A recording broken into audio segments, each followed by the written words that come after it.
तो देखो अब हमारा जो 65 नंबर क्वेश्चन है, 65 हो चुका है, 66 नंबर क्वेश्चन क्या कहता है, बहुत ध्यान से देखिएगा। ऐसे क्वेश्चन मैंने आपको डायरेक्ट उड़ाना सिखाया है, ध्यान से देखिएगा। क्या है सवाल? सवाल ये है कि एक समान त्वरण से चलने वाला एक शरीर कह दीजिए या कोई बॉडी कह दीजिए, है ना, साफ साफ लिखा हुआ है बॉडी शरीर भाई, 5वें सेकंड में 5 मीटर की दूरी और 10वें सेकंड में 25 मीटर की दूरी तय करती है। तो बताना है कि मीटर पर सेकंड स्क्वायर में शरीर का त्वरण क्या होना चाहिए। ठीक है, a body moving with a uniform acceleration towards 15 metre in 5th second and 25 metre in 10 second the uniform acceleration of a body in metre per second square. यानी सीधी सी बात यह है कि मुझे एक्सेलरेशन ए की वैल्यू निकालनी है ना। तो ऐसे सवाल मैंने आपको डायरेक्ट निकालना सिखाया है, मैं आपको बताता हूं कैसे सवाल सॉल्व किया जाएगा। पहले बताइए जो 5वां सेकंड था, 5वां सेकंड, उसमें कितनी दूरी तय की जा रही है? तो कहोगे 15 मीटर की दूरी तय की जा रही है, वेरी गुड। उसके बाद जो 10वां सेकंड आया, 10वें सेकंड में कितनी दूरी तय की जा रही है? कहोगे 25 मीटर की दूरी, वेरी गुड। वैसे मैं आपको बता दूं, यहां पर जब एक्सेलरेशन निकाला जाता है ना, तो निकालने के लिए मुझे 2 समीकरण चाहिए होते हैं, और 2 समीकरण से मुझे u मतलब प्रारंभिक वेलोसिटी और एक्सेलरेशन दोनों निकाल सकते हैं। लेकिन मैंने आपको बताया था कि एक्सेलरेशन हम लोग डायरेक्ट भी निकाल सकते हैं। कैसे, मैं आपको बताता हूं। एक्सेलरेशन डायरेक्ट निकालने के लिए मुझे क्या करना है कि यहां से यहां तक देखना है कि सेकंड में कितना अंतर आया। तो 5वें सेकंड में 15 मीटर, 10वें सेकंड में 25 मीटर। तो बताइए यहां सेकंड में कितना अंतर आया? तो कहोगे 5 सेकंड का अंतर आया। यहां सेकंड में अंतर आया 5 सेकंड का, भाई 10 - 5 सेकंड का। तो यहां कितने मीटर का अंतर आ गया? यहां कितने मीटर का अंतर आ गया? तो 15 से 25 हुआ, यानी 10 मीटर का अंतर आया। तो इन शॉर्ट आप ये कह सकते हो कि जब समय 5 सेकंड बढ़ा तो चली गई दूरी हर सेकंड 10 मीटर बढ़ती चली जा रही है। तो बताओ 1 सेकंड में कितने मीटर दूरी बढ़ती चली जाएगी? तो कहोगे 1 सेकंड में 2 मीटर की दूरी बढ़ती चली जाएगी। और 1 सेकंड में यदि 2 मीटर की दूरी बढ़ती चली जाएगी तो 1 ही सेकंड में 2 मीटर पर सेकंड की वेलोसिटी भी बढ़ती जाएगी। भाई वेलोसिटी होती क्या है? जैसे मैं कह दूं वेलोसिटी 2 मीटर पर सेकंड है, तो इसका मतलब क्या होता है? 1 सेकंड में चली गई दूरी, है ना। तो अगर 1 सेकंड में चली गई दूरी 2 मीटर बढ़ रही है हर बार, तो इसका मतलब सीधा सीधा यह है कि हर सेकंड में वेलोसिटी भी 2 मीटर पर सेकंड बढ़ रही है। और 1 सेकंड में जितनी वेलोसिटी बढ़ती है सर, वही एक्सेलरेशन होता है। इसी वजह से एक्सेलरेशन का आंसर 2 हो जाएगा। ये लीजिए, कुछ नहीं करना, एक्सेलरेशन का आंसर 2 खटाक से। ठीक है, चलिए आगे बढ़ते हैं नेक्स्ट क्वेश्चन की ओर। अगला क्वेश्चन देखेंगे, क्वेश्चन नंबर 67। क्वेश्चन नंबर 67 भाई बहुत ज्यादा प्यारा क्वेश्चन है, लेकिन क्वेश्चन नंबर 67 को बताने से पहले मैं आपको एक कॉन्सेप्ट जरूर दूंगा, बहुत प्यारा कॉन्सेप्ट। ये सवाल मैं बाद में सॉल्व करूंगा। उससे पहले मैं आपको एक सवाल बता देता हूं, ये सवाल आपको जान लेना जरूरी है। मैं आपको बता दूं ये सवाल क्या है, इस पर क्वेश्चन जरूर बनेगा। क्वेश्चन देखिए क्या है। जैसे कि मान लीजिए मेरे पास कोई एक बॉडी है, ये बॉडी मेरे m द्रव्यमान की है। इस बॉडी को मैंने h ऊंचाई से, ध्यान दीजिए जरा, h ऊंचाई से एक बार डायरेक्टली छोड़ा और एक बार मैंने इसको h ऊंचाई से जो है h ऊंचाई से किसी इंक्लाइंड सरफेस पे स्लाइड कराया। मतलब ये है कि एक बार मैंने इस बॉडी को h ऊंचाई से ड्रॉप किया है, छोड़ा है, और एक बार इसी बॉडी को मैंने m द्रव्यमान की बॉडी को किसी इंक्लाइंड सरफेस में ऐसे छोड़ दिया कि तुम नीचे ड्रो, और ये है धरातल, ये है जमीन। तो तुम्हें यह पता होना चाहिए कि जब इसको h ऊंचाई से ऐसे छोड़ा दिया तब ये जमीन तक आने में कितना समय लगेगा, और जब इसको आपने किसी इंक्लाइंड सरफेस में स्लाइड कराया लेकिन उसकी ऊंचाई भी h है, उसके साथ साथ ये आपको एंगल जरूर दिया जाएगा, ये एंगल जरूर दिया जाएगा, ये एंगल थीटा है। तो तुम्हें ये बताना है कि पहली वाली कंडीशन मान लीजिए ये हो गई जिसमें आपने डायरेक्ट बॉडी को छोड़ा, और दूसरी वाली कंडीशन ये हो गई जिसमें बॉडी को आपने स्लाइड कराया। तो दोनों कंडीशन में ऊपर से नीचे तक पहुंचने में, जमीन तक पहुंचने में कितना समय लगेगा। तो ये वाली कंडीशन में तो भाई बच्चा जानता है। रियली कंडीशन में अगर ऊपर से नीचे छोड़ा गया है, ड्रॉप किया गया है, तो लगने वाले समय का फॉर्मूला T1 का फॉर्मूला होगा रूट में 2h/g, है ना। ये मैंने प्रूफ बिठाया है कि जब किसी पिंड को h ऊंचाई से ड्रॉप करते हो तो जमीन तक आने में जो समय लगता है उसका फॉर्मूला होता है रूट 2h/g। लेकिन ये फॉर्मूला तभी वैलिड है जब प्रारंभिक वेलोसिटी 0 है। मैंने बोला तो छोड़ा है, तो छोड़ा है इसका मतलब यहां पर भी प्रारंभिक वेलोसिटी 0 है, और यहां पर भी मैंने इसको छोड़ा ही है, यहां भी प्रारंभिक वेलोसिटी 0 है।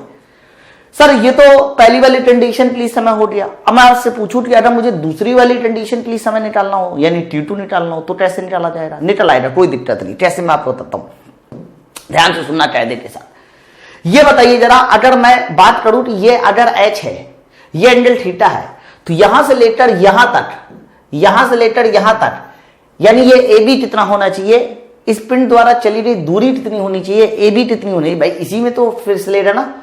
तो पहले तो मैं आपको ये ए बी निकालना बताता हूं, ये ए बी कितना आएगा। तो अगर मुझे ए बी निकालना है तो मुझे साइन थीटा लगाना पड़ेगा, तो साइन थीटा बराबर होता है लंब बटे कर्ण। तो कहोगे अगर मुझे साइन थीटा लगाना है तो साइन थीटा बराबर हो जाएगा लंब बटे कर्ण, और कर्ण मतलब ए बी। तो यहां से देख लीजिए जो ए बी निकल के आ जाएगा सर, वो आ जाएगा एच बटे साइन थीटा।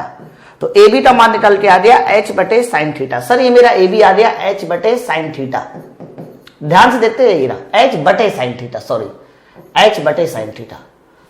तो ये मेरा ए बी निकल के आ गया। आगे बात देखिएगा, अब मुझे ये निकालना है कि यहां से यहां तक लगा समय क्या होना चाहिए। तो समय के लिए मुझे दूसरी वाली इक्वेशन लगानी पड़ेगी, क्योंकि मुझे दूरी पता है ना। तो दूसरी वाली इक्वेशन होती है एस बराबर UT plus half G T square है, लेकिन प्रारंभिक वेलोसिटी 0 है, जिसकी वजह से मैं कह सकता हूं कि एस बराबर सीधा सीधा हाफ जी टी स्क्वायर लगा सकता हूं, है ना। लेकिन एस की जगह पे चली गई दूरी हो जाएगी, तो दूरी तो ए बी है, तो एस की जगह पे हो जाएगा एच बटे साइन थीटा हाफ। उसी तरह से अब सवाल जी का उठता है, तो एक बात बताओ, दूरी अगर ए से बी की डायरेक्शन में चल रही है तो ए से बी की डायरेक्शन में ही तो एक्सेलेरेशन लिया जाएगा, ए से बी की डायरेक्शन में ही तो एक्सेलेरेशन लिया जाएगा। तो तुम्हें एक बात और यहां पता होना चाहिए, वो बात क्या है, बहुत ध्यान से सुनना। वो बात क्या है कि जैसे कि मैं आपसे कह दूं कि मेरे पास ये कोई इंक्लाइंड सरफेस है, ये कोई मेरी इंक्लाइंड सरफेस है, और आपसे सवाल ये पूछा जाए कि इस इंक्लाइंड सरफेस में मान लीजिए कोई बॉडी रखी है, तो इस बॉडी पर जो जी काम करेगा वो यहां नीचे की ओर काम करेगा। अगर ये एंगल थीटा है तो मैं जी के दो कंपोनेंट कर सकता हूं, एक इस डायरेक्शन में, दूसरा परपेंडिकुलर डायरेक्शन में, है ना। तो अगर ये एंगल पूरा थीटा है तो ये एंगल 90 होगा, तो ये 90 माइनस थीटा, तो ये थीटा, तो कंफर्म ये जो एंगल आएगा ना, ये एंगल थीटा होगा। अगर ये थीटा होगा तो ये कंपोनेंट आएगा जी कॉस थीटा, और जबकि ये कंपोनेंट आ जाएगा जी साइन थीटा। तो पहले तो आपको एक बात समझ में आनी चाहिए कि स्लाइड कराने के लिए जी रिस्पॉन्सिबल नहीं होता, जी साइन थीटा रिस्पॉन्सिबल हमेशा होता है। जहां ये थीटा कह सकते हो प्लेन का हॉरिजॉन्टल के साथ बनाया गया एंगल है, तो जी साइन थीटा रिस्पॉन्सिबल होता है। तो यहां पर ये जो आपने जी की वैल्यू रखनी है ना दोस्तों मेरे, ये जी की जगह पे क्या रखना पड़ेगा आपको, जी साइन थीटा, और यहां से बाद वाला समय यानी T2 स्क्वायर निकालना है। तो अगर मैं पूरा सॉल्व करके देखूं तो यहां से जो T2 का मान आ जाएगा, मैं अंडर रूट भी ले लेता हूं, तो अंडर रूट 2h बटे जी, और ये साइन स्क्वायर थीटा बनेगा, लेकिन अंडर रूट लिया जाएगा तो कह सकते हो 1 अपॉन साइन थीटा होगा, ठीक है। तो कई बार ये सब फॉर्मूले बहुत आराम से, कई बार इनका रेशियो पूछ लेता है, कई बार इन पर और भी क्वेश्चन आ जाता है, इसलिए आज से इन दोनों बातों को भी याद रखे रखिए। क्या मैंने बात बताई कि जब किसी पिंड को h ऊंचाई से ड्रॉप किया जाएगा तो जमीन तक आने में लगा समय अंडर रूट 2h बटे जी। लेकिन अगर क्वेश्चन आए कि आपने स्लाइड कराया है इंक्लाइंड सरफेस में, जिसका हॉरिजॉन्टल के साथ एंगल कितना है, थीटा है, तो जमीन तक पहुंचने में लगा समय होगा अंडर रूट 2h बटे जी, तो लगेगा ही लगेगा, साथ साथ इंटू 1 अपॉन साइन थीटा। हालांकि ये समय ज्यादा है, ये समय ज्यादा है, क्योंकि 1 upon sine theta, sine theta की वैल्यू 8 से कम, और 8 से कम का डिवाइड होता है तो वैल्यू ज्यादा होती है, तो T2 ज्यादा है और T1 क्या है, कम है। रेशियो में पूछा जाए तब भी सवाल लग जाएगा, ठीक है। चलिए तो इसको भी नोट करके रखिएगा। आगे देखिएगा, ये देखिए क्वेश्चन नंबर 67 देखिएगा। क्वेश्चन नंबर जो 67 है बिल्कुल ठीक इसी जैसा ही सवाल है, बस थोड़ा ध्यान से देखना क्वेश्चन नंबर 67 क्या कहता है। सवाल क्या कहा जा रहा है कि AB is a vertical diameter of a circle, ठीक है, मतलब जो AB है वो किसी सर्कल का वर्टिकल डायमीटर है। तो अगर मैं यहां पर सर्कल बना दूं और इस सर्कल का जो AB है उसे मैं कह दूं कि ये सर AB मेरा वर्टिकल डायमीटर है, यानी ये मेरा रहा AB, और AB ये उस सर्कल का वर्टिकल डायमीटर है AB। फिर आगे देखिए क्या बोला जा रहा है, another diameter CD makes an angle of 60 degree with AB, मतलब कहा जा रहा है कि एक और डायमीटर है, एक और डायमीटर है जो इस AB से डायमीटर है तो सेंटर से पास करेगा, और ये एनोदर डायमीटर है CD जो कि AB से कितना एंगल बना रहा है, देखिए another diameter makes with an angle 60 degree with AB, यानी AB के साथ 60 डिग्री एंगल बना रहा है, यानी ये जो एंगल दिया गया है सर, ये एंगल दिया गया है 60 डिग्री का, ठीक है। तो बोला क्या जा रहा है, the ratio of time taken, the ratio of time taken by a particle to slide along AB to the time taken by it slide along CD। मतलब ये बताना है कि मुझे रेशियो बताना है टाइम टेकन का, रेशियो बताना है टाइम टेकन का, किसमें, जब वो AB के अलोन स्लाइड करता है और जब वो CD के अलोन स्लाइड करता है। यानी AB के अलोन स्लाइड करेगा, दैट मींस इस लाइन में स्लाइड करेगा, तब मुझे टाइम T1, और जब CD के अलोन स्लाइड करेगा टाइम T2। मुझे इन दोनों टाइम का क्या बताना है, एक्चुअली में रेशियो बताना है। ये है सवाल। पहले सवाल को समझो, बिना सवाल समझे मजा नहीं आएगा, ठीक है ना। समझ में आ गया ना, बहुत बढ़िया क्वेश्चन है, ध्यान से सुनते हैं ना, ठीक है। अब आगे की बात सुनिए, सर मुझे ये काम करना है तो कोई दिक्कत नहीं, AB के लिए तो बड़ा आसान है भाई। AB तो वर्टिकल डायमीटर है, सुनते जाना। तो AB अगर वर्टिकल डायमीटर है तो वर्टिकल डायमीटर का मतलब ही यही हुआ कि किसी बॉडी को आपने ऊपर से नीचे ऐसे ड्रॉप किया, सीधी बात है, वर्टिकल डायमीटर है ना।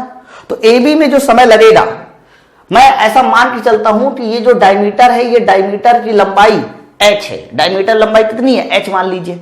अगर डायमीटर की लंबाई h है तो मैं एक काम कर सकता हूं कि वर्टिकल में जो समय T1 लगेगा, सर वो तो सीधा सीधा √2h/g होगा, श्योर एकदम, क्योंकि AB में इतना ही समय लगेगा।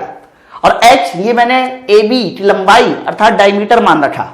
अब इसी तरह से मुझे अगर CD में समय चाहिए, इसी तरह से मुझे CD में समय चाहिए, तो CD में समय कहोगे कि भाई CD का समय अगर या तो डायरेक्ट निकाल लो अपना कॉन्सेप्ट लगाकर, अगर डायरेक्ट निकालना चाहे तो फॉर्मूला इस्तेमाल करो। तो फॉर्मूला अगर देखा जाए तो फॉर्मूला होता है S बराबर UT + ½ GT²।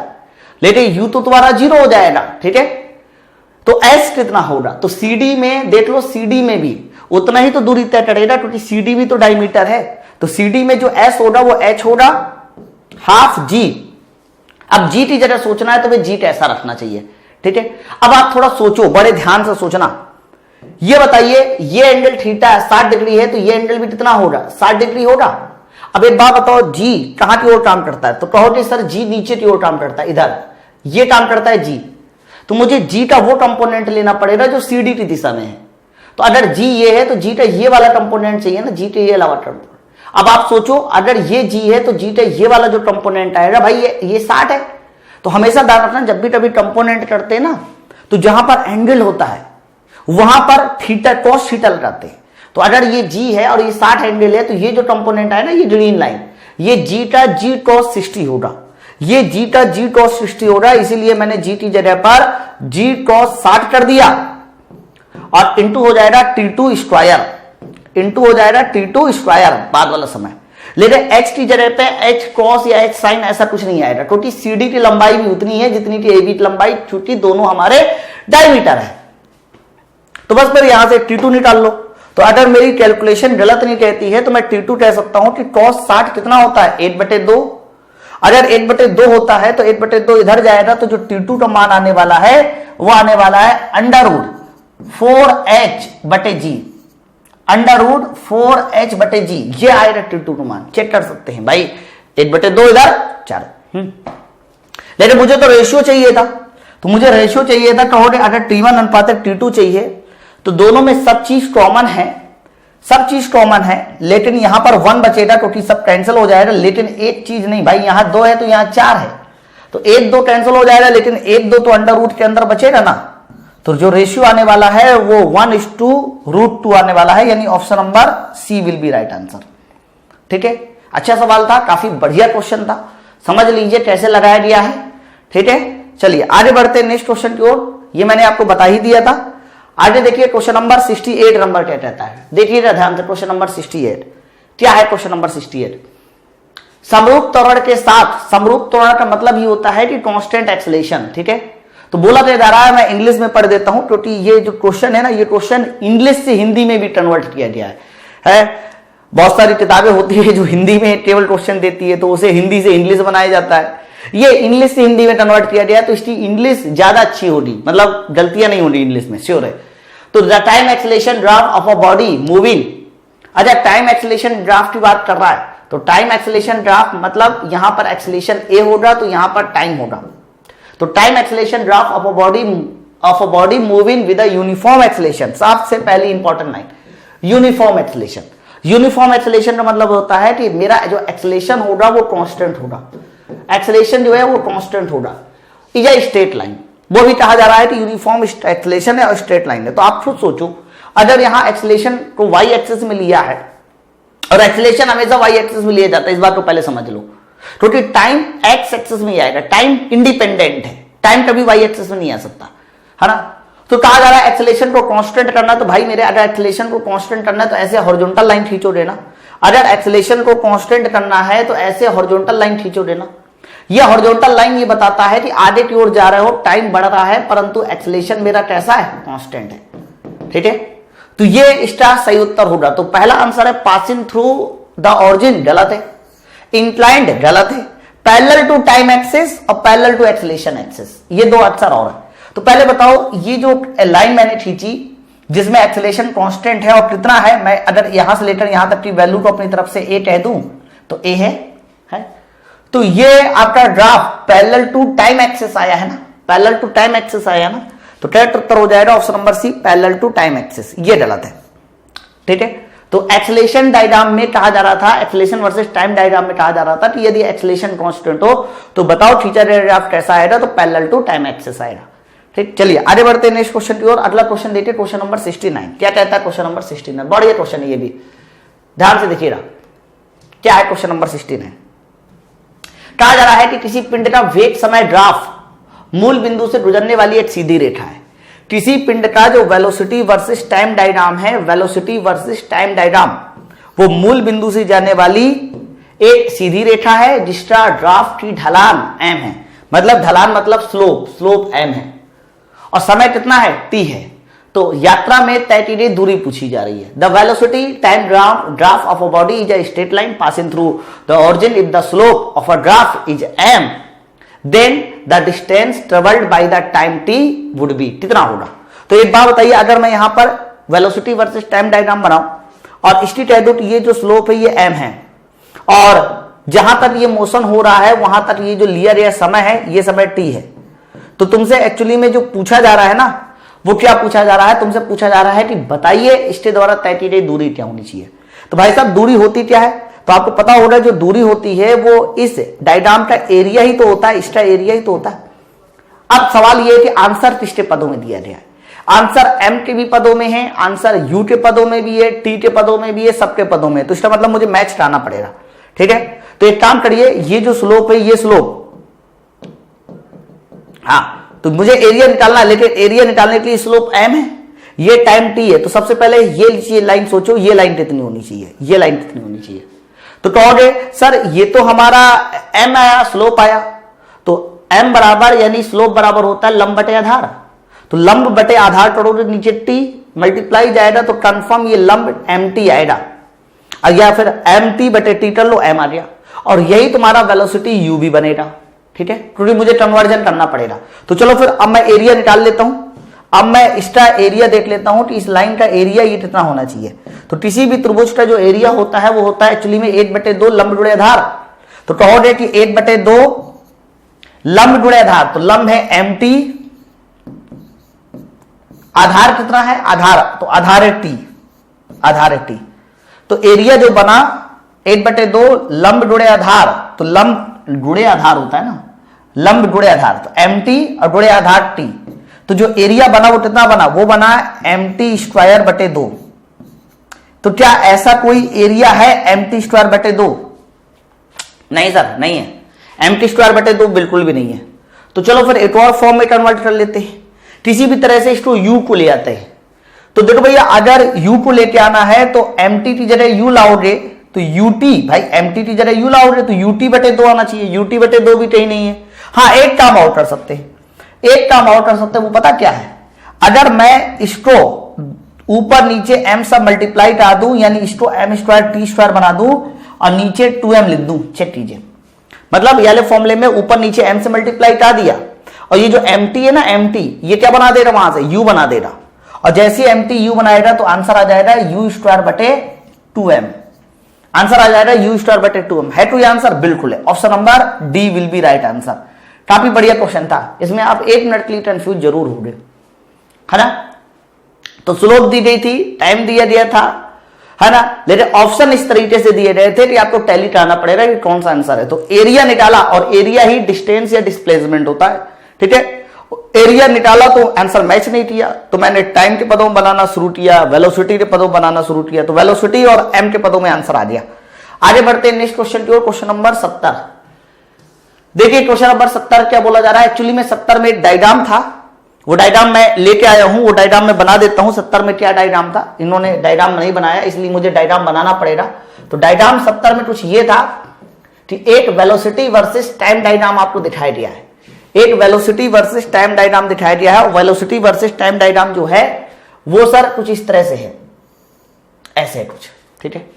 ये जो एंगल दिया गया है, ये एंगल दिया गया है 30 डिग्री का, और ये जो एंगल दिया गया है, ये एंगल दिया गया है 60 डिग्री का। और फिर बोला जा रहा है कि ये जो पॉइंट है, इस पॉइंट को इन्होंने बी बोला है, इस पॉइंट को इन्होंने ए बोला है, और इस पॉइंट को इन्होंने सी बोला है, ये वाला पॉइंट सी है, और इससे जो परपेंडिकुलर ड्रॉप किया गया उस पॉइंट को इन्होंने डी बोला है। ऐसा सवाल है। अब बहुत ध्यान से सुनना क्या है। The velocity time graph of a particle moving along a straight line is shown in the figure, ये फिगर में शोन है। वेलोसिटी वर्सेस टाइम डायग्राम, अगर मैं एरो भी बना दूं तो मैं ऐसा कह सकता हूं कि ये रहा पहला एरो और ये रहा तुम्हारा दूसरा एरो। पहले वेलोसिटी बढ़ी फिर घटी, घटे जीरो हुई। फिर बोला जा रहा है इन शोन इन फिगर, आगे यहां से the distance covered during the time interval BD and DC. मतलब कहा जा रहा है कि टाइम इंटरवल जो बीडी और डीसी आया, ये बीडी भाई ये तो टाइम एक्सेस है ना, तो ये जो आपका इस पॉइंट को मैं यहां ले देता हूं, ये जो बीडी और डीसी है इसके दौरान जो चली गई दूरी होगी, डिस्टेंस कवर्ड आपका चली गई दूरी बीडी और डीसी के बीच में चली गई दूरी का अनुपात बता दो, ठीक है। तो समय अंतराल के दौरान तय की गई दूरी बीडी और डीसी का अनुपात, यहां ऊपर वाला देख लीजिए, the distance travelled during the time interval BD and DC, आपको बताना है। तो बीडी और डीसी में चली गई दूरी का अनुपात बताना। चलो निकल आएगा, कोई दिक्कत नहीं है, बड़ी बात नहीं है। अब बहुत ध्यान से बस देखते जाना। तो बीडी और डीसी में जो चली गई दूरी का अनुपात होगा, बहुत ध्यान से सुनना, बहुत कायदे के साथ जो मैं बोल रहा हूं, कैसे निकाला जाएगा। निकालने का तो बहुत तरीके, लेकिन थोड़ा दिमाग भी लगाए कीजिए। देखिए बीडी और डीसी के बीच चली गई दूरी का जो अनुपात होगा, कहोगे सर अगर चली गई दूरी का अनुपात चाहिए तो ये जो एरिया बनेगा, ये बीडी के लिए एरिया चली गई दूरी होगा, और अगर यही एरिया मैं आपसे इसके लिए पूछता, किसके लिए, डीसी के लिए, तो डीसी के लिए जो एरिया होगा सर ये चली गई दूरी होगी। तो मैं कह सकता हूं कि जो भी अनुपात बनेगा चली गई दूरी का, वो इसका एरिया और इसके एरिया का अनुपात होगा, सीधी सी बात है। तो अगर इसके एरिया और इसके एरिया का अनुपात होगा चली गई दूरी का, तो एरिया क्या होता है 1/2 लंब जोड़े आधार, उसके लिए भी 1/2 लंब जोड़े आधार। तो भाई साहब 1/2 का कोई मतलब नहीं, और लंब एडी दोनों के लिए कॉमन है, तो मेन जो एरिया का अनुपात आएगा वो आधार से बनेगा ना। तो जब एरिया का अनुपात आधार से बनना है तो मैं कह सकता हूं कि चली गई दूरी का जो अनुपात आएगा वो वही आएगा जो बीडी अनुपात डीसी होगा, श्योर एकदम। चली गई दूरी का अनुपात वही आएगा जो अनुपात बीडी अनुपात डीसी होगा, क्योंकि चली गई दूरी आपका बीडी और डीसी की ही रेशियो में आएगी, लंब और 1/2 दोनों में कॉमन है। तो मुझे किसी भी तरह से बीडी और डीसी अनुपात चाहिए। अब सवाल ये है कि सर ये कैसे निकले, ये कैसे निकलाएगा, देखते जाना बस आराम से देखना। ये बताओ जरा, यहां पर ये एंगल 30 है, यहां पर ये एंगल 60 है, और ये लंब एडी दोनों में कॉमन है। तो एक काम करिए, दोनों से लंब एडी निकालो और लंब एडी बराबर करो। तो मैं अगर कहूं कि अगर सर यहां पर tan 30 लगाया जाए तो कहोगे लंब बटे आधार, तो लंब बराबर कितना हो जाएगा, तो लंब बराबर हो जाएगा आधार गुणे tan 30। भाई tan 30 बराबर एडी बटे बीडी, तो एडी बराबर तो कहोगे बीडी tan 30, तो यहां बीडी tan 30 हो जाएगा बराबर, और उसी तरह से वाले त्रिभुज निकालो तो एडी बराबर हो जाएगा डीसी tan 60, डीसी tan 60, ठीक है। बस यही से अनुपात मेरा बन जाएगा। कैसे ये बताओ, बीडी तो चलो ठीक है, tan 30 बताइए कितना हो जाएगा 1/√3, डीसी चलो ठीक है tan 60 कितना हो जाएगा, तो कहोगे √3। मुझे अनुपात बनाना है बीडी अनुपाते डीसी, तो बीडी अनुपाते डीसी यदि बनाया जाए, डीसी नीचे लाया जाए तो √3 इधर चला जाएगा, तो √3 × √3 3, और नीचे तो 1 रहना ही रहना है, तो 3:8 आ गया इसका उत्तर, 3:8 आ गया इसका उत्तर। Option number C will be right. ठीक है, बढ़िया सवाल था। तरीके और भी बहुत सारे हो सकते हैं, लेकिन थोड़ा दिमाग लगाओगे तो बड़े आराम से आप इसको आंसर पा जाओगे। ठीक है, क्वेश्चन नंबर ये 70 था। आगे बढ़ते क्वेश्चन नंबर 71। 71 में भी एक डायग्राम है, वो डायग्राम मैंने यहां नहीं बनाया है, इसलिए मैं वो डायग्राम पहले बना देता हूं। डायग्राम क्या है, कहा जा रहा है which of the following curve represent motion of a body which is not possible, which is not possible. आपको एक कर्व दिया है वेलोसिटी वर्सेस टाइम डायग्राम, और इसमें ढेर सारे कर्व है, इसमें ढेर सारे कर्व है। पहला कर्व ऐसे है, दूसरा कर्व ऐसे है, तीसरा कर्व ऐसे है, चौथा कर्व ऐसे है, अगला कर्व ऐसे है, वर्टिकल लाइन, और इनके नाम दिए हैं। इसका नाम ए दिया गया है, इसका नाम बी दिया गया है, इसका नाम सी दिया गया है, इसका नाम डी दिया गया है, इसका नाम ई दिया गया है। सवाल यह है कि which of the following curves represent motion of a body which is not possible. आपको बताना है कि इनमें से कौन सा कर्व नॉट पॉसिबल है। तो मैंने आपको ये बताया है कि जब भी कभी कोई भी कर्व खींचो जिसमें आपको टाइम लेना पड़े, तो हमेशा इस बात को हमेशा ध्यान रखना कि टाइम कभी भी कांस्टेंट नहीं होता, टाइम कभी भी कांस्टेंट नहीं होता, क्योंकि टाइम हर समय बदलता है। मैंने पिछला वाला जो टाइम बोला और अब वाले टाइम में भी बढ़ोतरी हो रही है ना। तो कोई ऐसा कर्व है जो टाइम को कांस्टेंट कर रहा है, कोई ऐसा कर्व है जो टाइम को कांस्टेंट कर रहा है, सर वही पॉसिबल नहीं होगा। तो ऐसा कर्व केवल एक ही है, ऑप्शन नंबर ई। यही वो कर्व है जो टाइम को सर कांस्टेंट कर रहा है, चेक कर लीजिए चाहे। बाकी सब कर्व में टाइम बदल रहा है ना। तो यही वो कर्व है जो टाइम को कांस्टेंट कर रहा है, इसलिए इसका करेक्ट उत्तर हो जाएगा ऑप्शन नंबर डी, ई ओनली, क्योंकि ई वाला कर्व कभी पॉसिबल नहीं है। बाकी सब पॉसिबल है, बाकी सब पॉसिबल है। हालांकि इसमें इन्होंने एरो नहीं लगाया, एरो हमेशा ऐसा ही लगना चाहिए, क्योंकि टाइम हमेशा बढ़ता है, टाइम हमेशा बढ़ता। हाँ, अगर कोई ऐसा एरो लगा होता जिसमें टाइम घट रहा होता तो वो भी मैं इम्पॉसिबल कर देता, वो भी मैं इम्पॉसिबल कर देता। Option number D. चलिए आगे बढ़ते क्वेश्चन नंबर 72। देखिए क्या कहता है क्वेश्चन नंबर 72। एक्स की इक्वेशन दी गई है, कहा जा रहा है at any instant time T position X दिया गया है, और कहा जा रहा है कि the particle will attain a velocity 72 metre per second after this second. मतलब कहा जा रहा है कि अगर एक्स की इक्वेशन ये है तो मुझे ये बताओ कि पार्टिकल के पास ये जो 72 मीटर पर सेकेंड की वेलोसिटी है ना, वो कितने सेकेंड बाद आ जाएगी। 72 मीटर पर सेकेंड की वेलोसिटी कितने सेकेंड बाद आ जाएगी। कोई दिक्कत नहीं, आप पहले यहां से वेलोसिटी बनाओ, तो वेलोसिटी बनाओ। तो वेलोसिटी बनाने के लिए मुझे एक बार इसका डिफरेंशिएशन करना पड़ेगा, तो वेलोसिटी बन जाएगा। तो यहां आउटलन कहा दीजिए, तो टी क्यूब का आउटलन होता है 3t स्क्वायर, तो 3t स्क्वायर, तो 3 दूनी 6, 6t स्क्वायर बन जाएगा माइनस 24। ये वेलोसिटी बन रही। अब कहा जा रहा है कि ये वेलोसिटी 72 होनी चाहिए, इसलिए मैंने इसको 72 के बराबर कर दिया। और फिर आफ्टर सेकेंड पूछा रहा, तो इस वेलोसिटी को 72 बराबर कर दिया, तो निकाल लो 6t स्क्वायर बराबर ये। अच्छा एक और काम करते हैं, ऐसे डायरेक्ट कैंसिल करते हैं। 6 यहां से कैंसिल करो, 6 चौको 24 हो जाएगा, और 6 12 6 72, चेक कीजिए। तो 4 उधर जाएगा, तो टी स्क्वायर बराबर 16, और जब टी स्क्वायर बराबर 16 तो टी बराबर अंडर रूट लिया जाएगा, तो टी बराबर 4 सेकेंड आ जाएगा। तो टी बराबर 4 सेकेंड मेरे सवाल का उत्तर हो जाएगा। है कोई आंसर? 4 सेकेंड नहीं है तो आप इसको 4 सेकेंड बना लो, यहां पर मिस है, यहां पर 4 सेकेंड होना चाहिए था। Option number B will be right answer. ठीक है ना भाई, उधर जाएगा 16, 12 4 16, 16 का अंडर रूट टी स्क्वायर है ना, 4 सेकेंड आ जाएगा। Option number B. आगे बढ़ते हैं नेक्स्ट क्वेश्चन की ओर, क्वेश्चन नंबर 73। अरे वाह, बहुत बढ़िया सवाल है ये। देखिए जो नया क्वेश्चन है मेरे पास वो है 73 नंबर। क्या कहता है, हालांकि ये जो क्वेश्चन है ये 3D मोशन का है, मेरी फॉल्ट है, नहीं लाना चाहिए, लेकिन देखिए तो बड़े आराम से लग जाएगा। बहुत ध्यान से देखना क्या है क्वेश्चन नंबर 73, बहुत बढ़िया बात बोली रही है। कहा जा रहा है the position of a particle, position of a particle is expressed as X Y और टी। मतलब एक्स और वाई और टी में मुझे पोजीशन बता दी रही है पार्टिकल की। ठीक है, यानी यहां इस बार एक्स भी बदलेगा, वाई भी बदलेगा, जेड भी बदलेगा। तो एक्स बराबर बताइए कितना बोला जा रहा है सर, एक्स बराबर है 2t क्यूब, वाई बराबर कितना है तो कहोगे टी स्क्वायर प्लस 4 और 4t, और जेड बराबर कितना है तो जेड बराबर है देखिए 3t माइनस 5। ये तीनों पैरामीटर बदल रहा है, एक्स वाई जेड। फिर बोला जा रहा है टाइम t बराबर 1 सेकेंड है, मतलब यहां पर टाइम t इन्होंने दे दिया 1 है, और एक्सेलेरेशन बताना है ऑफ अ पार्टिकल का। ठीक है, तो देखिए अभी तक क्या होता था, केवल x बदला करता था, y नहीं बदला करता था। अच्छा मैं आपको बता दूं, यहां x और y और z तीनों बदल रहे हैं, इसका मतलब ये 3D मोशन का सवाल है। ठीक है, देखते कैसे सॉल्व होगा। और मुझे एक्सेलेरेशन पूछा जा रहा है, तो भाई साहब अगर एक्सेलेरेशन पूछा जा रहा है तो x का मुझे एक बार नहीं 2 बार आउटलाइन कराना पड़ेगा। 2 बार आउटलाइन कराओगे तभी तो एक्सेलेरेशन निकलेगा। तो मैं डायरेक्ट इसका 2 बार आउटलाइन आ रहा हूं, है ना। तो एक बार आउटलाइन आ जाएगा, तो एक बार आउटलाइन आ जाएगा तो टी क्यूब आगे, मतलब 3 आगे, तो 6t² आ जाएगा। लेकिन एक और बार आउटलाइन आ जाएगा तो t² का फिर से 2t, तो 12t हो जाएगा। तो मैंने 2 बार डायरेक्ट आउटलाइन आया तो देखा 12t आएगा। इसका 2 बार आउटलाइन आ दिया जाएगा, या t⁴ है कि t² है, t² है या t² है।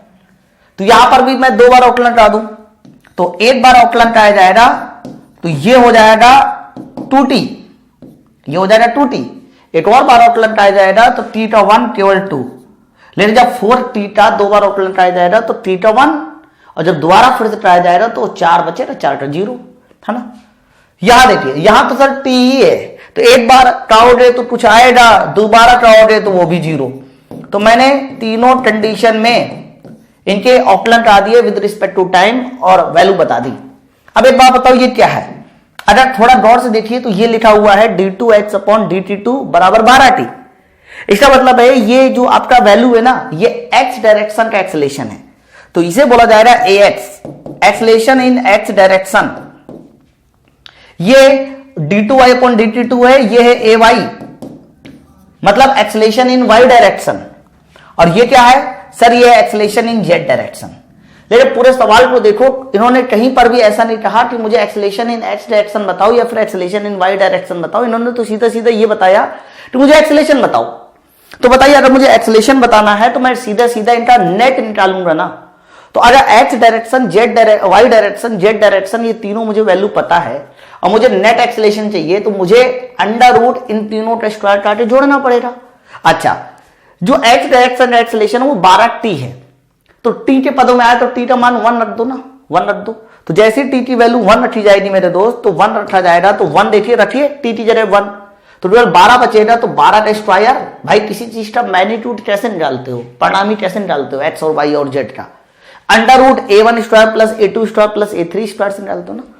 तो ay हो जाएगा हमारा 2 का स्क्वायर और az हमारा 0। तो 12 का स्क्वायर भाई साहब 144, 2 का स्क्वायर 4, यानी आंसर 148 आएगा। लेकिन आंसर में 148 का अंडर रूट है, तो भाई 148 का अंडर रूट 12 दशमलव समथिंग आएगा ना। तो 12 दशमलव समथिंग आएगा, तो इसका मतलब ऑप्शन नंबर ना ए सही हो सकता है, ना बी सही हो सकता है, ना सी सही होगा, श्योर ऑप्शन नंबर डी सही होगा, 12.2, है ना। तो ये देख लो, सवाल मेरे 3D मोशन का था। तो मैं आपको बता दूं, यही काम हम लोग 2D में भी करेंगे। आपने 1D मोशन अच्छे से पढ़ लिया, तो अलग अलग डील करना शुरू कर लीजिए, है ना। तो प्रोजेक्टाइल मोशन में यही करते हैं, एक्स एक्सिस को अलग डील करते हैं, वाई को अलग डील करते हैं। जो अलग अलग डीलिंग शुरू हो जाती है ना, तो हमारा 2D मोशन भी सॉल्व हो जाएगा पूरी तरह से, 3D मोशन भी पूरी तरह से सॉल्व हो जाएगा, ध्यान रखिएगा। चलिए आगे बढ़ते हैं नेक्स्ट क्वेश्चन की ओर। क्वेश्चन नंबर 74 देखिए, बढ़िया क्वेश्चन है, ध्यान से देखिएगा। क्वेश्चन नंबर 74 बहुत बेहतरीन क्वेश्चन है, बहुत बढ़िया question. The velocity of a particle moving along the x axis. कहा जा रहा है कि एक्स एक्सिस में जो पार्टिकल मूव करता है उसकी जो वेलोसिटी है वो वेरी करती है विद डिस्टेंस एक्स, एक्स के सापेक्ष वेरी करती है। तो वेलोसिटी का जो मान दिया गया है वो दिया गया है 2x - 5। अभी तक आपने जितने भी सवाल पढ़े उन सभी में क्या होता था, जो वेलोसिटी वेरी करती थी या एक्स वेरी करता था वो विद रिस्पेक्ट टू टाइम। लेकिन यहां पर जो वेलोसिटी वेरी कर रही है विद रिस्पेक्ट टू एक्स है। तो बोला क्या जा रहा है, at the instant of zero acceleration the velocity in metre per second. सीधी सी बात यह है कि जब एक्सेलेरेशन तुम्हारा 0 होगा तो उस समय तुम मुझे वेलोसिटी बता दो मीटर पर सेकेंड में कितनी होनी चाहिए। यह है सीधी सी कहानी, ठीक है। जब एक्सेलेरेशन 0, अब सवाल यह है कि सर वेलोसिटी तो एक्स के पदों में, तो क्या किया जाए इसके लिए। तो याद करो, इसके लिए मैंने आपको एक फॉर्मूला बताया था, अगर नहीं पता तो मैं दोबारा बता देता हूं। आपको पता है कि एक्सेलेरेशन ए बराबर, ध्यान से सुनना, एक्सेलेरेशन ए बराबर होता है dv/dt, ये सबको पता है। अगर मैं ऊपर नीचे dx और dx का मल्टीप्लाई कर दूं, यानी यहां भी dx यहां भी dx कर दूं, तो जरा बताइए क्या मैं इसको, ये जो इधर आया ध्यान देना, dx/dt, ये जो dx/dt आया, क्या मैं इसको v लिख सकता हूं और आगे हो जाएगा dv/dx। तो देखिए a का ये दूसरा फॉर्मूला आ जाता है, मैंने प्रूफ भी कराया था, a बराबर dv/dx भी होता है। अगर a बराबर dv/dx है तो मैं यहां पर a निकाल दूं, तो a बराबर हो जाएगा v into dv/dx, v into dv/dx। तो a बराबर v तो ठीक है, या v की वैल्यू पुट करा दीजिए 2x - 5 और यहां dv/dx करना है। dv/dx मतलब इसका differentiation with respect to x, तो एक्स के साथ पे डिफरेंशिएशन हटा दीजिए, तो भाई साहब यहां 2 बचेगा और 5 का आउटलन 0, ये हमारा वैल्यू आ जाएगी। लेकिन सवाल के अनुसार मुझे वो वेलोसिटी चाहिए जहां पर एक्सेलरेशन 0 हो। तो भाई ये जो एक्सेलरेशन ए है इसका मान 0 कर दो, और जैसे ही 0 करोगे तो देख लो यहां से 2x - 5 बराबर 0। अब मैं x नहीं निकालता हूं, डायरेक्ट इसी को समझता हूं। 2x - 5 बराबर 0 आया, इसका मतलब यह है कि सर 2x - 5 बराबर 0 आया। तो देखो अगर 2x - 5 बराबर 0 है तो इसका श्योर मतलब है कि यहां से जो वेलोसिटी निकलेगी सर वो भी 0 निकलेगी। भाई 2x - 5 बराबर 0 आया, इसका मतलब वेलोसिटी कितनी निकलेगी सर? 0 निकलेगी। हाँ, बढ़िया क्वेश्चन था ये भी। अगला क्वेश्चन, क्वेश्चन नंबर 75। ये भी बहुत बेहतरीन क्वेश्चन है, ध्यान से देखिएगा कायदे से। क्या है सवाल? ए particle at a rest at the origin. Very good, बहुत बढ़िया बात बोल दी। सबसे पहले देखिए इन्होंने रेस्ट बोला। रेस्ट का सीधा सा मतलब होता है कि वेलोसिटी 0 होगी। ए पार्टिकल एट रेस्ट यानी वेलोसिटी 0, और ऑरिजिन में भी है, इसका मतलब ये हुआ कि जहां पर से स्टार्ट होता है वहां एक्स भी 0 होगा ऑरिजिन में। और भाई जहां से सवाल की स्टार्टिंग होती है, जहां आप ऑब्जर्वेशन शुरू करते हैं, हमेशा ध्यान रखना वहां से टाइम भी 0 होता है। जहां से भी सवाल स्टार्ट हो रहा है, जहां से ऑब्जर्वेशन स्टार्ट हो रहा है वहां से टाइम 0। तो सर टाइम 0 पर एक्स भी 0 है क्योंकि ऑरिजिन में है, टाइम 0 पर वेलोसिटी भी 0 है क्योंकि रेस्ट पर है। इसका मतलब ये हुआ कि इंटीग्रेशन करने के बाद कोई कांस्टेंट लगाने की जरूरत नहीं है, ये बात याद रखा करो। अब सवाल देखिए क्या बोला जा रहा है। Is subjected to an acceleration with very with time. रिलेशन दिया गया है, यानी एक्सेलरेशन का रिलेशन दिया गया है, और वो रिलेशन में साफ साफ पता चल रहा है कि एक्सेलरेशन जो है वो टाइम के सापेक्ष देखिए वेरी करता है। फिर बोला जा रहा है after 5 second the distance of a particle in metre from origin. 5 second बाद आपको बताना है कि जब सर 5 सेकेंड हो जाएगा तो बताइए उसकी जो डिस्टेंस होनी चाहिए फ्रॉम द ऑरिजिन वो कितनी होनी चाहिए। अच्छा, डिस्टेंस भी पूछ सकता है, वेलोसिटी भी पूछ सकता है। इन्होंने डिस्टेंस पूछी है, मैं कह देता हूं सर वेलोसिटी भी मुझे बता दो, बता दूंगा, कोई दिक्कत नहीं। अब ये बताओ अगर एक्सेलरेशन पता है, मैं कहूं एक्सेलरेशन से वेलोसिटी बनाना है, क्या बनाना है? वेलोसिटी। तो कहोगे इंटीग्रेशन करा दो, एक्सेलरेशन से वेलोसिटी बनाना है तो इंटीग्रेशन करा दीजिए। तो टी का इंटीग्रेशन t²/2 3t²/2, और हालांकि एक प्लस कांस्टेंट भी आना चाहिए क्योंकि जब भी कभी इंटीग्रेशन कराते हो कांस्टेंट आता है, श्योर है। लेकिन ये कांस्टेंट मैं लूंगा नहीं। क्यों नहीं लूंगा? क्योंकि मुझे पहले ही पता है कि जब टाइम 0 होगा तो वेलोसिटी 0, तो टाइम 0 वेलोसिटी 0, तो ऑटोमेटिक ये कांस्टेंट c भी 0 आएगा। भाई टाइम 0 वेलोसिटी 0 तो c भी 0, तो मैं क्यों लूं? तो वेलोसिटी में इक्वेशन। तो अगर 5 सेकेंड बाद मुझसे वेलोसिटी पूछी जाती, 5 सेकेंड बाद मुझसे क्या पूछी जाती? वेलोसिटी, तो मैं यहां वैल्यू पुट कर देता 5। तो 5 वैल्यू पुट करता तो 5 पंचे 25, 25 × 75, अरे भाई 25 × 75, 75/2, तो 75/2 हो जाएगा 37.5। अगर 5 सेकेंड बाद वेलोसिटी पूछी जाती तो मैं कहता 37.5 होगी। लेकिन उन्होंने 5 सेकेंड में वेलोसिटी थोड़ी ना मुझसे पूछी, तो मुझसे तो एक्स पूछा है, वेलोसिटी तो मैं अपनी तरफ से बता रहा हूं, फ्री में ले जाओ, तो मुझे एक्स पूछा है तो कोई दिक्कत नहीं। अब वेलोसिटी पता है, अगर मुझे एक्स बनाना है तो वेलोसिटी से एक्स बनाने के लिए मुझे एक और बार इंटीग्रेशन करना पड़ेगा, एक और बार इंटीग्रेशन करना पड़ेगा। तो यहां से मैं एक और बार इंटीग्रेशन कर देता हूं इसका, है ना। तो t² का इंटीग्रेशन कितना हो जाएगा? t³/3, t³/3, तो बटे 3 से 3 कैंसिल हो जाएगा, तो ये बचेगा t³/3, सॉरी 3 तो कैंसिल हो जाएगा, तो बटे 2 बचेगा केवल। हालांकि एक कांस्टेंट c और लगाना चाहिए मुझे, लेकिन c मैं फिर से नहीं लगाऊंगा। क्यों नहीं लगाऊंगा? इसलिए लगाऊंगा क्योंकि मुझे पहले ही पता चल चुका है कि टाइम 0 पर देख लीजिए x भी 0 है, जब टाइम 0 है तक। तो क्यों लगाना c? जब भी कभी सब बातें देख लिया करो ना तो काफी कुछ समय की बचत हो जाती है आपकी, ये ध्यान रखना, ठीक है। आगे देखिएगा। लेकिन मुझे टाइम t = 5 सेकेंड पर x बताना था, तो टाइम t 5 सेकेंड रख दो ना, 5 रखोगे तो 5 का क्यूब 125, और 125 बटे जब 2 किया जाएगा तो देखिए मान कितना आ जाएगा? 62.5 मीटर, 62.5 मीटर आ जाएगा। यानी option number C will be right answer, ठीक है। तो यहां से देखिए आपके पूरी तरीके से 75 क्वेश्चन, कितने? 75, हाँ 75 क्वेश्चन मैंने 1D मोशन के सॉल्व कराया। अच्छे क्वेश्चन सॉल्व कराए, वो वाले क्वेश्चन नहीं सॉल्व कराए कि मीटर पर सेकेंड को किलोमीटर पर घंटे बदलो, ये फिर नहीं, बढ़िया क्वेश्चन। इससे क्या होगा, अगर आपने ये क्वेश्चन सॉल्व कर रखे तो भाई साहब आपका दिमाग जो है ना खुल जाएगा। तो 1D मोशन यहां से खत्म होता है। अब आपका नया जो चैप्टर चलेगा वो 2D मोशन चलेगा।